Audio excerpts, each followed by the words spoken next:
How do you explain that one minute you're with your family and the next minute they're all gone? And that's how it felt at the time. I was kind of drowning, not really fully understanding why I was no longer with my family. She had loss, just being a kid who grew up with her mom, and then to have that separation at age 9. So she loved her mom, and she should love her mom, but it was really hard for her to be angry for the loss and things like that and the separation. When I was 9 years old, I was taken out of my home, an abusive home. I lived with my biological mom, a stepdad, and 2 stepbrothers. And my stepdad was sexually abusive with me. As much as I can remember is that it started about when I was 5, and then it lasted all the way till I was 9. I was very vocal at first about it. I would tell my teachers, and I would tell people, anybody who would listen, but nobody did anything. And so near the end, I had stopped talking about it, and I became a very introverted person, and that's when people took notice that, hey, there's something going on. So I was removed from that home, and I was placed in foster care.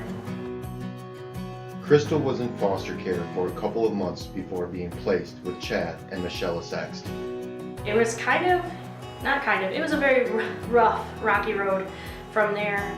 Our daughter Krystal is probably one of the most stubborn people I've met, and we just had difficult times.